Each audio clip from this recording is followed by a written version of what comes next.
We are going to moving into a new chapter now. So I want you to go ahead and create a folder called chapter 12. Now in chapter 12, we are going to be talking about working with Python modules, packages, or libraries. So they can either be called libraries, packages, or modules. Now, first of all, I would like to create a file inside this chapter 12, and we are going to name it modules.py. And I want you to press enter. So I'm just going to explain what a module is or what a package is. So a module, package, or library is simply a file that contains some Python code. Now this code could either be functions, variables, or classes. So this is some code that has been written already, and we can just import it into our program or into our file. So when you're working on very large applications, imagine you're trying to build a website, the backend of a website, or let's say you're trying to build a mobile application, and the amount of lines of code required for this mobile application is, let's just say, 200,000 lines. Writing 200,000 lines of code inside one file is just going to be very messy and very difficult to handle. So sometimes what we can do is we can actually break code down into different modules or into different modules or into different files, which we can then import into each other. Now that's like the first explanation of what a module is. Now the second explanation is a module or package is actually some code, some Python code or some Python file that contains Python code like functions, variables, and classes, which has been written by someone else. So we don't have to always manually write everything from scratch by ourselves. Now it's just that saying that software engineers or software developers like to use when they say do not reinvent the wheel. So what that essentially means is that there are libraries and packages that we can use, and we can just import them into our program so that we don't have to worry about writing it from scratch, because somebody somewhere else already went through the stress of implementing and writing this for us. So all we have to do is just simply import it into our file or into our program and make use of it. So I'm going to explain exactly what that means. Now, Python has a bunch of inbuilt modules that it comes with by default. Now, as we progress, I'm actually going to teach you how to create your own module. But the first thing that we're going to be talking about is exactly what's inbuilt Python modules that we can make use of. Now, Python gives us a whole bunch of inbuilt modules that we can make use of, but I'm just going to be talking about a few. Then I'll leave a link, or I'll show you exactly where you can check out other inbuilt modules. So we're going to talk about the first inbuilt module, which is math. Now, if you want to import a library, a module, or package, all we simply have to do is type import space the package name. In this case, we're going to say import math. Now, note that the moment we type import math, you note that we are not getting any error because this is inbuilt into Python. Now, in a lot of cases, you might want to make use of a library which does not come with Python by default. Now, in this case, this is where we are going to actually need to download it. Now, I'm going to show you exactly how we can proceed with that, or how we can actually download a package that somebody else has written and make use of it in our program, because not every package for Python comes by default, but just some that come by default, for example, math. Now, what exactly can we do with this package? We can actually open this package. We can do it by hovering over it and pressing Control and then clicking it. If you are in VS Code, it's then going to open this very big, well, not very big, but it's going to open this file for you. So you can see that it has a bunch of weird, looking syntax. It has a lot of functions and methods which have been put into the file. So this has been written, all this code has been written by someone else, and we don't actually have to even worry about writing all of this from scratch. We can just make use of this because it's just readily available. Now, what exactly can we do with this method, or what exactly can we do with this package? Now, the math library actually has a bunch of inbuilt methods that we can make use of. The first one that I'm going to show you is the square root. So let's say we want to find the square root of 16. Obviously, the square root of 16 is 4, but how do we do that programmatically? What we can do is we can print something out. And what are we going to print out? We are going to print out math dot sqrt. Now, before I even type SQRT, you can see that there is a bunch of methods that we can make use of right here. So you can see there's a lot of methods that we can make use of from the math module. So it gives us a bunch of methods. So the first one that we are going to talk about is this SQRT. Now, what we're just going to pass in is an integer, which is 16. So what we're simply doing is trying to say is we're telling this library, find the square root of 16. Now, once we bring up our terminal, let me clear my screen and run this program. I want you to notice what we get in the terminal.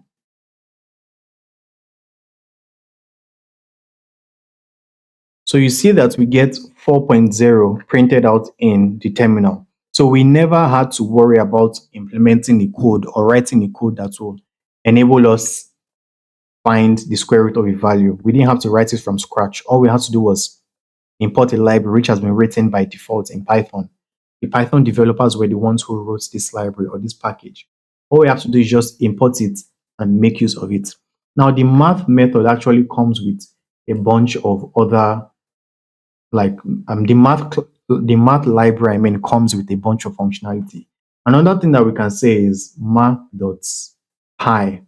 So this is just going to give us the value of pi. So if I save this and print it out, let's see what's and run it, let's see what gets printed out.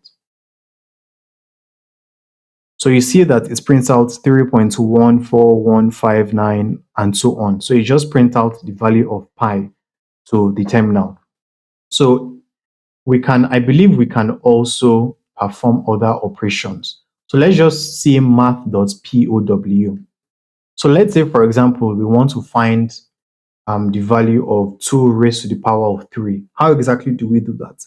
We can make use of the POW method, which comes from this math class which we have imported, or this math package which we have imported.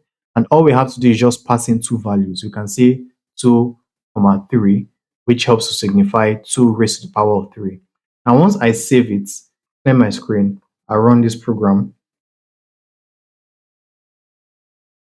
you see that we have 8.0 because 2 raised to the power of 3 is indeed 8.0. So we never had to worry about implementing or writing all the code for this manually by ourselves. We can just import this into our file. Now, the next thing that I would like to tell you is anytime you are working with import, it is typically, or it is best practice to always import your code at the top of the file instead of, for example, let's say we had some code right here, like print hello world. And let's say we had like 10 lines of code above. It is typically best practice to always make your imports at the top of the file. So what we're going to do is we're just going to move this to the top of the file. Now, I'm actually going to show you a big file right now, which demonstrates, this best practice. So this is an example of a file which this is an example of a file which a project that I had worked on, which contains a lot of imports. As you can see, it contains 30 imports. And you can see that all of them are at the top of this file. So it is best practice that you always make all your imports at the top of the file before actually making use of those imports at in later places. Now, what I want you to also notice that from packages, you can import specific things. Like, for example, from that file that I just had open, I'm sure you saw things like from this, import that.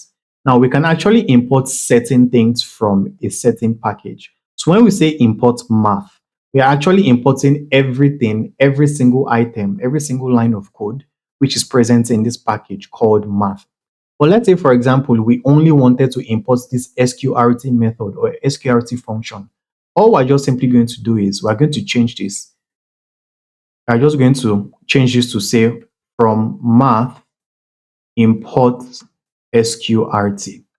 Now, all we just simply need to do then is we're just going to get rid of this math.sqrt and I will comment these lines.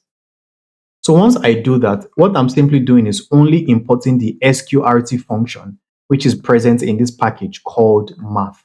So that way I don't have to import the entire file into my program.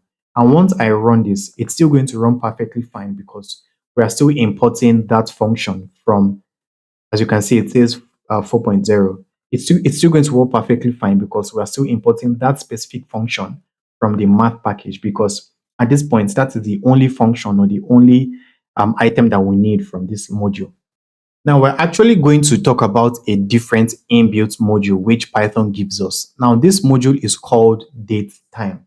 So imagine we want to figure out a way to work with imagine we want to figure out a way to work with dates and time within our program. There's an inbuilt library for that which is called date time. So there's a lot of things that we don't have to worry about. So we can just say import dates time. So so this is a wrong spelling. So we can just say import date time, and this is going to help us import the date time package from Python. So what we can do with this date time is we can actually see the current date and time of the present day. So I can actually print something out to the screen. So I can say print date time dot today. So what this is essentially going to do is it's just going to give us the current date and time of this specific day of today. So once I save this program right now, clear my screen, and then run it, let's see what we get.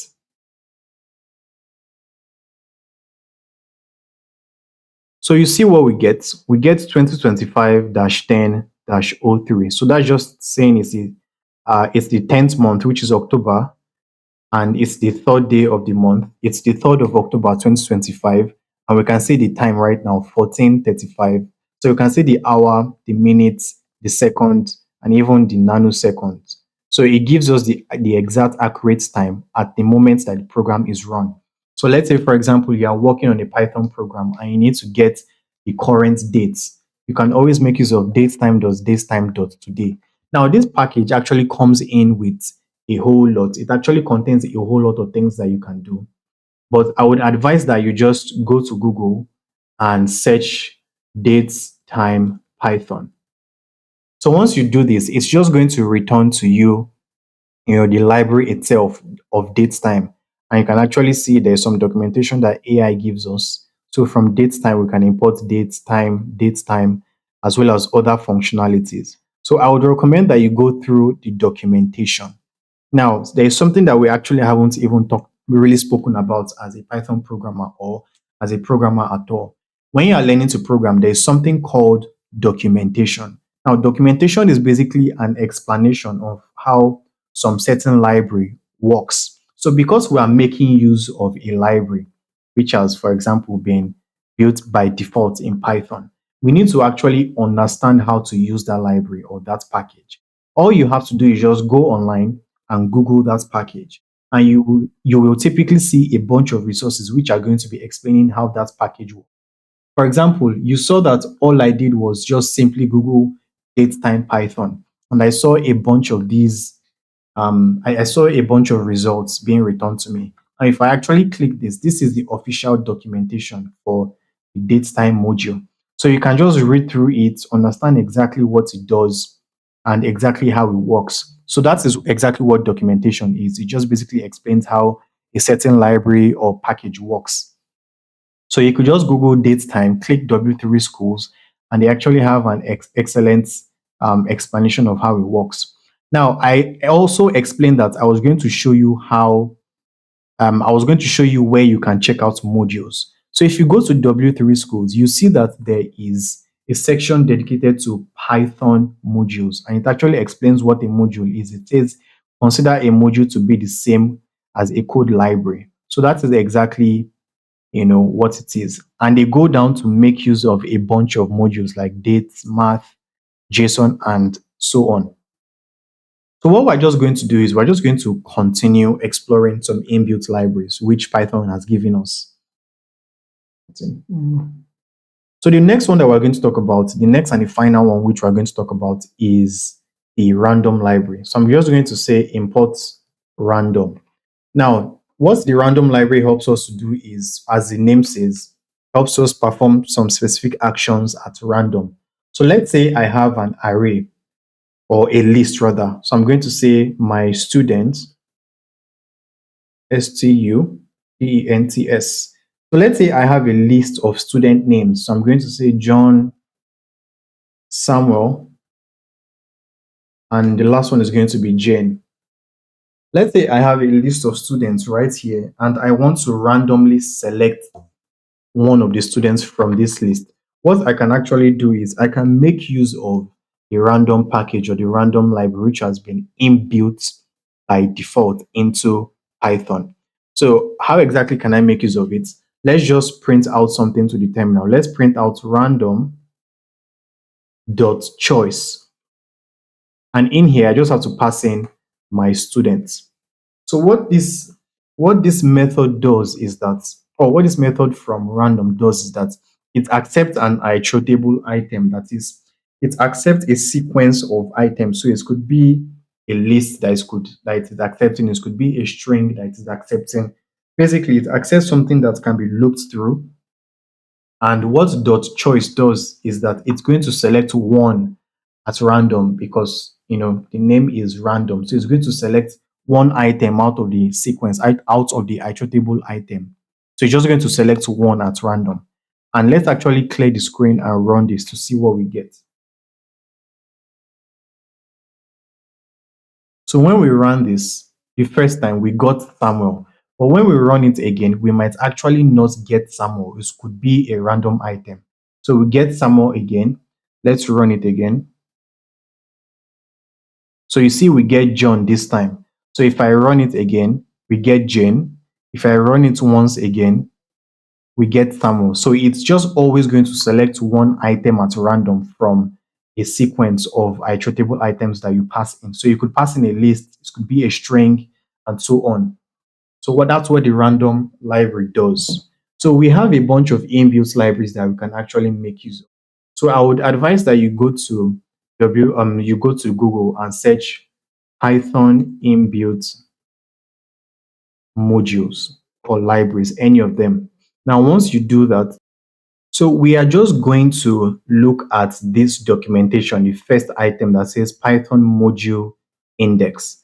So what it's going to show you is a bunch of modules which are possible, that is, which are available that we can make use of. So there's a bunch of them that we can make use of in our program. So you can actually just look through them. If I scroll up right now, let's see. So we see random, which we had just used in our program, which is what I had imported at the top, random. So if you ever want to see the documentation, you can just click into it. Then let me also look for date time, which we had imported. So you can see we have date time here. Then we have a bunch of other inbuilt methods like decimal. We have CSV. We have asyncio. We have Tinker. So we have a bunch of inbuilt libraries which Python comes with that we can make use of. So I would recommend you go to this page and explore what some of these libraries and packages can actually do and what their use and what their uses are.